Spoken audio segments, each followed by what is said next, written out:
ശബരിമല വിൽപ്പനയ്ക്ക് വെച്ചിട്ടുണ്ട് ഇടതുപക്ഷ സർക്കാർ. അതായത് അവിടെ അയ്യപ്പ സംഗമം നടത്തുകയാണല്ലോ പുരോഗമനത്തിന് വേണ്ടിയിട്ട്. അപ്പോ അതിന്റെ പേര് അയ്യപ്പ സംഗമം പുരോഗമനത്തിന് വേണ്ടിയിട്ട്, ആയത് പുരോഗമനത്തിന് വേണ്ടിയിട്ട് ഖജനാവ് നിറയ്ക്കാൻ, ഖജനാവ് നിറയ്ക്കാൻ.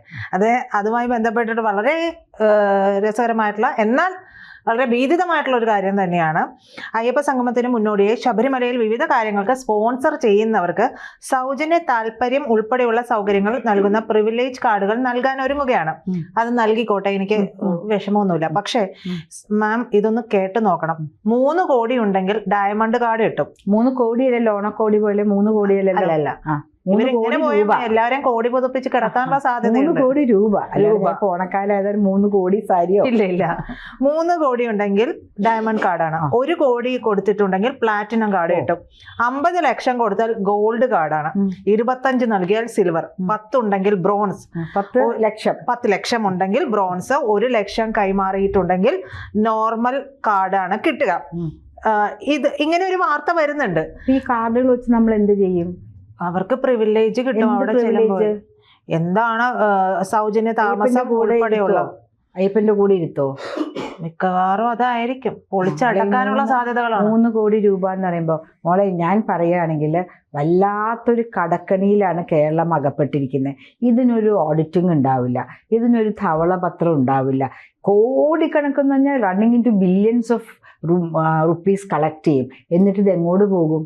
കുറേയൊക്കെ ഇവരുടെയൊക്കെ തന്നെ ആവശ്യങ്ങൾക്ക്, പോക്കറ്റിലേക്കും അവരുടെ കുടുംബം വലുതാക്കാൻ അവർക്കും കുടുംബമൊക്കെ നോക്കണമല്ലോ, അതിലേക്ക് പോകും. ബാക്കിയുള്ളത് വെച്ച് കഴിഞ്ഞ തവണ പോയപ്പോൾ ടോയ്ലറ്റ് ഫെസിലിറ്റി ഇല്ല സ്ത്രീകൾക്ക്. ഫെസിലിറ്റി ഉണ്ട്, പക്ഷെ നമുക്ക് നാറ്റം കയറാൻ, നമ്മൾ അത്ര ഭക്തി ഇതിൽ പോവാണ്, അതുപോലും അവിടെ ഇല്ല.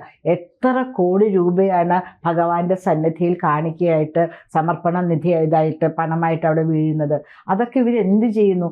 ഓരോ തവണയും ശബരിമലയിൽ എത്ര രൂപ കിട്ടി എന്ന് നമ്മളെ അറിയിച്ചിട്ട് പോരെ ഈ പറയുന്ന പോലെ പ്രിവിലേജ് കാർഡുകൾ കൊടുക്കാനായിട്ട്.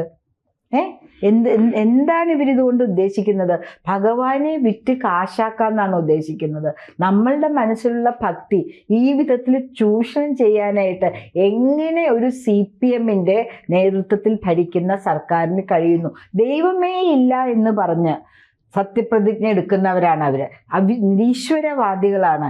ഈശ്വരനില്ല, ഒരു മതത്തിലും ഈശ്വരനില്ല. പക്ഷെ ഇപ്പൊ വന്നത് ഹിന്ദു മതത്തിൽ മാത്രം ഈശ്വരനില്ല എന്നാക്കി, ബാക്കി എല്ലാ മതത്തിലും ഈശ്വരനുണ്ട്. നിലനിൽപ്പിന്റെ പ്രശ്നമല്ലേ?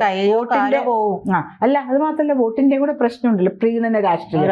അപ്പൊ ഹിന്ദുക്കൾ ഇതിനൊക്കെ എബോവ് ആയതാണ്. നമ്മൾ എങ്ങനെ വേണമെങ്കിലും പീഡിപ്പിക്കാം. ഇപ്പൊ പീഡനമാണല്ലോ വാക്ക്, അതുകൊണ്ട് ഞാൻ പീഡിപ്പിക്കാം.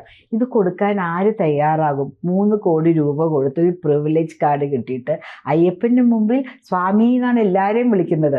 ഇത്രയുള്ള കുഞ്ഞു ബാവയെ മുതൽ 80 വയസ്സായ വാർദ്ധക്യത്തിലെത്തിയ ഒരാളെ വരെ സ്വാമിയെന്നാണ് വിളിക്കുന്നത്. അയ്യപ്പ സ്വാമി എന്നാണ് വിളിക്കണോ? ഒരു വ്യത്യാസവും ഇല്ല. പിന്നെ ഈ പ്രിവിലേജ് കാർഡ് കിട്ടിയിട്ട് എന്ത് ചെയ്യാനാണ്? പക്ഷെ അതനുസരിച്ച് കൊടുക്കാനും ഉണ്ടാവും. അങ്ങനെ ഇല്ലെങ്കിൽ ഇത്തരത്തിലൊരു പ്ലാനിങ് സർക്കാർ നടത്തൂ. ഇപ്പോ മറ്റേ നവകേരളീയം അങ്ങനെ എന്തോ ഒരു പ്രസ്ഥാന സംഭവം നടത്തിയിരുന്നല്ലോ. അതും കേരളീയം നന്നായി. ആ തരത്തിലുള്ള സംഭവം നടത്തിയപ്പോഴും എത്രയോ പണമാണ് പിരിച്ചെടുത്തത്.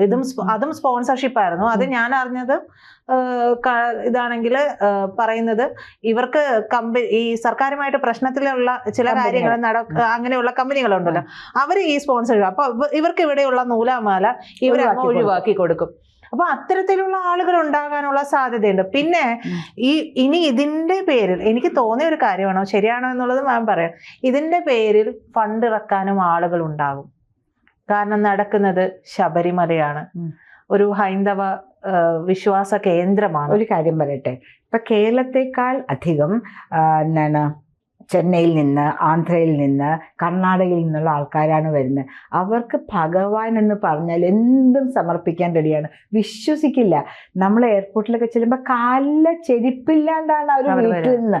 ഇരുമുടി കെട്ടിക്കഴിഞ്ഞാൽ അവർ കാലിൽ ചെരുപ്പ് ധരിക്കില്ല. ഞാൻ വിചാരിക്കും എങ്ങനെയാണ് ഇവർക്ക് ടോയ്ലറ്റിലും മറ്റുമൊക്കെ ചെരുപ്പില്ലാണ്ട് കയറാൻ പറ്റുന്നത്? അവരാ ഭക്തിമാർഗത്തിലാണ് വരുന്നത്. ഈ പ്രിവിലേജ് എന്ന് വിചാരിക്കുമ്പോൾ അവർ വിചാരിക്കും, ഓ ഭഗവാന് വേണ്ടി ഞങ്ങൾ സമർപ്പിക്കുന്ന ഒരു കാണിക്ക, അത് ഭഗവാന്റെ ആവശ്യത്തിന് വേണ്ടി, അല്ലെങ്കിൽ അവരുടെ കുടുംബത്തിൻ്റെ ഒരു ആശ്വാസത്തിന് വേണ്ടി, സ്വന്തമായ ഒരു സമാധാനത്തിന് വേണ്ടി കൊടുക്കുന്നതാണ്. ഇത് ഈ CPM-കാരുടെ ഹുണ്ടിയിലേക്ക് പോണേന്ന് ആ ഭക്തൻ അറിയില്ലല്ലോ ഇവിടെ എന്താണ് ഈ ഭഗവാന്റെ പേരിൽ ഇവർ കാട്ടിക്കൂട്ടി വയ്ക്കുന്നത് എന്ന് അവിടുന്ന് വരുന്ന ആൾക്കാർക്ക് അറിയില്ല. അവരുടെ മനസ്ഥിതി വേറെയാണ്. അവർ സമർപ്പിച്ചിട്ട് ഇപ്പം, അല്ലെങ്കിൽ ചെരിപ്പുഴയുടെ നമുക്ക് ആർക്കെങ്കിലും ഈ പമ്പയിൽ കൂടെ തന്നെ നടക്കാൻ പറ്റുമോ? പക്ഷെ വീട്ടിൽ നിന്ന് തന്നെ, അമ്പലത്തിൽ നിന്ന്, ആന്ധ്രാപ്രദേശിൽ നിന്ന് എവിടെ നിന്നൊക്കെ കൊച്ചു കുഞ്ഞുങ്ങൾ സഹിതം വന്നിട്ട് ഇവിടെയുള്ള റെയിൽവേ സ്റ്റേഷൻ ഇരിക്കുന്നത് എൻ്റെ ഡിവിഷനിലാണ് ഇരിക്കുന്നത്, സൗത്ത് റെയിൽവേ സ്റ്റേഷൻ. അതൊരു മെയിൻ പോയിന്റാണ് ഭക്തജനങ്ങൾ വന്നിറങ്ങാനും കയറാനായിട്ടും. നിലത്ത് കിടത്തി അവർക്കൊരു സൗകര്യം പോലും ചെയ്തു കൊടുക്കുന്നില്ല. ടോയ്ലറ്റ് ഫെസിലിറ്റി ആവട്ടെ, ഒന്നുമില്ല. ഒക്കെ സഹിച്ച് സമർപ്പിച്ച് വരുന്ന ഈ ഭക്തന്മാരെ ഇങ്ങനെ ചൂഷണം ചെയ്യാൻ ഒരു കമ്മ്യൂണിസ്റ്റ് ഗവൺമെന്റിന് എങ്ങനെ കഴിയുന്നു? അതുകൊണ്ട് തന്നെയായിരിക്കും ഒരുപക്ഷെ കഴിയുന്നത്. കമ്മ്യൂണിസ്റ്റ് ഗവൺമെന്റ് ആണല്ലോ, അവർക്ക് വിശ്വാസമില്ലല്ലോ. 3000-ലധികം പ്രതിനിധികൾ എത്തുമെന്നാണ് ഇവർ പ്രതീക്ഷിക്കുന്നത്. ഇവരിൽ നിന്ന് ഇത്തരത്തിൽ സ്പോൺസർഷിപ്പ് വാങ്ങണം 3 കോടി വെച്ച്. നമുക്കറിയാം, ഇപ്പൊ മാം പറഞ്ഞല്ലോ, നമ്മുടെ ശബരിമലയിലാവട്ടെ, ഗുരുവായൂരാവട്ടെ, അങ്ങനെയുള്ള സ്ഥലങ്ങളിലെല്ലാം ഭഗവാന് കാണിക്കയായി സമർപ്പിക്കുന്നത് വമ്പൻ അല്ലേ, എന്തെല്ലാം തുകയുമാണ്, സ്വർണത്തിലുള്ള കാര്യങ്ങളും ഒക്കെ സമർപ്പിക്കുന്നുണ്ട്. അപ്പൊ ഇവർക്ക് അറിയാം, സത്യത്തിൽ കച്ചവടം നടത്താൻ അറിയാം എന്ന് വേണ്ടേ നമ്മൾ മനസ്സിലാക്കാൻ? അറിയാലോ, ഇവരെ പോലെ കച്ചവട മനസ്ഥിതിയുള്ള ആരേ ഉള്ള. ആ കോവിഡിന്റെ സമയത്തൊക്കെ കച്ചവടം നടത്തി നമ്പർ 1 കേരളമായിട്ട് ശൈലജ ടീച്ചറൊക്കെ ഓസ്ട്രേലിയയിലൊക്കെ തൂങ്ങിക്കിടക്കുകയായിരുന്നു. പിന്നെ കേന്ദ്ര സർക്കാർ ഇതിന് പൈസയുണ്ട് കോവിഡ് മരണത്തിൽ എന്ന് പറഞ്ഞപ്പോഴാണ് ഇത് റിപ്പോർട്ട് ചെയ്തത്. നാട്ടുകാർ സ്വയം റിപ്പോർട്ട് ചെയ്യാൻ തുടങ്ങി. അതുവരെ ഒരു മരണം പോലും ഈ നമ്മളുടെ അമൃത് കഴിച്ച കേരളത്തിൽ നടന്നിട്ടുണ്ടായിരുന്നില്ല.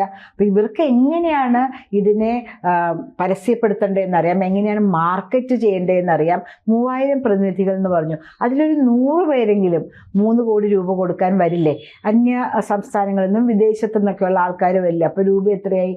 ഒന്ന് ആലോചിച്ച് നോക്കൂ. എന്നിട്ട് ഇത് എന്ത് ചെയ്യാൻ പോകുന്നു?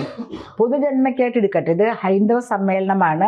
ഹൈന്ദവ സമ്മേളനം ശരിക്കും ആചാരപ്രകാരം, അല്ലെങ്കിൽ നമ്മളുടെ നിയമപ്രകാരം ഒരു ഗവൺമെന്റിന് ഒരു മതത്തിൻ്റെയും സമ്മേളനങ്ങളോ നടത്താനായിട്ട് അവകാശമില്ല. നടത്തട്ടെ. എന്നിട്ട് ഇതുകൊണ്ട് ഹൈന്ദവർക്ക് എന്ത് ഗുണം? ഹൈന്ദവരുടെ പൈസയാണ് ഈ അയ്യപ്പസ്വാമി എന്ന് പറഞ്ഞ ഒരു ഹൈന്ദവ ദൈവമാണ്. ഹൈന്ദവർക്ക് അതുകൊണ്ട് എന്താ ഗുണം? വേണ്ട, നാട്ടുകാർക്ക് മുഴുവൻ ഗുണം ഉണ്ടാക്കട്ടെ. ഇന്ന റോഡ് ഞങ്ങൾ പണിതത് അയ്യപ്പ മഹാസംഗമത്തിൽ നിന്നാണ് എഴുതി വെക്കുമോ? ആ തറക്കല്ലിടും. ഞാനൊരു കൗൺസിലാണ്, എനിക്കറിയാം. എല്ലായിടത്തും തറക്കല്ലിടുമ്പോൾ അത് ആര് സ്വാഗതം, ആര് അധ്യക്ഷനിടുമോ? അല്ലെങ്കിൽ ഈ നദി വൃത്തിയാക്കി, പമ്പാ നദി തന്നെ വൃത്തിയാക്കട്ടെ, ഇത് നമ്മുടെ അയ്യപ്പ സംഗമത്തിൽ നിന്നും ലഭിച്ച ഇന്ന തുക കൊണ്ട് നമ്മൾ നടത്തിയതാണ്. പാലായിലൊരു റോഡ് പണിതു, അയ്യപ്പ സംഗമത്തിൽ നിന്നും ലഭിച്ച പൈസ കൊണ്ട്. ഇവിടെ ചെല്ലാനത്ത് ഭയങ്കര കടൽ കയറ്റമാണ്, അവിടെ തടഭിത്തി നിർമ്മിച്ചു, അത് ഹൈന്ദവ അയ്യപ്പ മഹാസംഗമത്തിൽ നിന്നാണ്. താന്തോണിത്തുരുത്തിൽ ദിവസം കുടിവെള്ളമില്ല കേട്ടോ, പക്ഷെ വീടിനുള്ളിൽ മുഴുവൻ വെള്ളമാണ്. അവിടെ ഒരു തടഭിത്തി നിർമ്മിക്കട്ടെ. ഈ പൈസ കൊണ്ട് അവരെന്ത് ചെയ്യുന്നു? അല്ലാണ്ട് കേരളത്തിൻ്റെ കടം മാറ്റാനായിട്ട്, കടം വീട്ടാനായിട്ട് ഈ പൈസ ഒരു 5 പൈസ പോലും ചെലവാക്കാൻ ഞങ്ങൾ സമ്മതിക്കില്ല. ആരും സമ്മതിക്കില്ല. ഈ കേരളീയരായിട്ടുള്ള ആരും സമ്മതിക്കില്ല. ഹൈന്ദവരെ കുറിച്ച് മാത്രമല്ല പറയുന്നത്, നമുക്കൊന്നുമില്ല. ഇതിൽ നിന്ന് അവർ പൈസ ഉണ്ടാക്കുന്നുണ്ടെങ്കിൽ ധവളപത്രം ഇറക്കുക. കാസർഗോഡ് മുതൽ തിരുവനന്തപുരം പാറശാല വരെയുള്ള എല്ലാ സ്ഥലങ്ങളും വൃത്തിയാക്കിക്കോട്ടെ. എൻ്റെ ഒരു അഭിപ്രായം ഞാൻ പറയുന്നു എന്നേ ഉള്ളൂ. പക്ഷേ അതല്ലേ അതിൻ്റെതായ ഒരു മര്യാദ.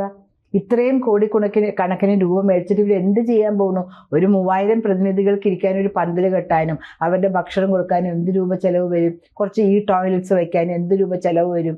എന്തിനാണ് ഇങ്ങനെ ഭക്തന്മാരെ തന്നെ 7 തരത്തിൽ തരം തിരിച്ച് അവിടെ വച്ചിരിക്കുന്നത്? അപ്പം ഇതൊക്കെ ഒരു കച്ചവട മനസ്സാണ്. ഇതിൽ ഭഗവാന്റെ ഒരു ഭംഗിയുള്ളൊരു പ്രതിമ ഉണ്ടാക്കാനുള്ള ചിലവ് മാത്രമേ ഇവർക്ക് വരുന്നുള്ളൂ. ബാക്കിയെല്ലാം ഇങ്ങോട്ട് താ എന്ന് പറഞ്ഞ് ഇങ്ങനെയാണ് ഇരിക്കുന്നത്. അപ്പം അതിൽ ഭക്തജനങ്ങൾക്ക് ശക്തമായ പ്രതിഷേധം രേഖപ്പെടുത്തേണ്ടി വരും. ഒരു അയ്യപ്പ ഭക്ത എന്നുള്ള നിലയിൽ മാത്രം ഞാൻ പറയാണ്, വേറെ ഒന്നും പറയുന്നില്ല. അയ്യപ്പനെ വിട്ട് കാശാക്കല്ലേ പ്ലീസ്. അയ്യപ്പൻ അവിടെ ഇരിക്കട്ടെ സമാധാനത്തോടുകൂടെ. ഈ 20-ാം നൂറ്റാണ്ടിലെ എല്ലാ ജനങ്ങളെയും സംരക്ഷിച്ചുകൊണ്ട് അവിടെ ഇരുന്നോട്ടെ. അദ്ദേഹത്തിൻ്റെ ആ തപസ്സിൽ അദ്ദേഹം ഇരുന്നോട്ടെ.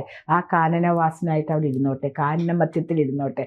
അദ്ദേഹത്തെ നഗരത്തിലേക്ക് വലിച്ചിറക്കിക്കൊണ്ടുവന്ന് 3 കോടി രൂപ വിലയിട്ട് വിൽക്കല്ലേ. അല്ലേ? അതാണ് എനിക്ക് പറഞ്ഞത്. 3 കോടി രൂപ വിലയിട്ട് അയ്യപ്പനിട്ടേക്കുന്ന വിലയാണോ? ലേലമാണോ ഇത്? 1 ലക്ഷം രൂപ, 10 ലക്ഷം രൂപ, 25 ലക്ഷം രൂപ, 1 കോടി, 3 കോടി എന്നൊക്കെ പറഞ്ഞ് ലേലം വിളിച്ച് അയ്യപ്പനെ എടുക്കുവാണോ? കലികാലത്ത് മാത്രമേ ഇങ്ങനെ ഉള്ള സംഭവങ്ങൾ നടക്കുകയുള്ളൂ. അതിൽ ശക്തമായ പ്രതിഷേധം രേഖപ്പെടുത്തുന്നു. കൂടുതൽ വാർത്തകളും വിശേഷങ്ങളും നിങ്ങളിലേക്ക് എത്താൻ ABC മലയാളം സബ്സ്ക്രൈബ് ചെയ്യുക, ബെൽബട്ടനും അമർത്തുക.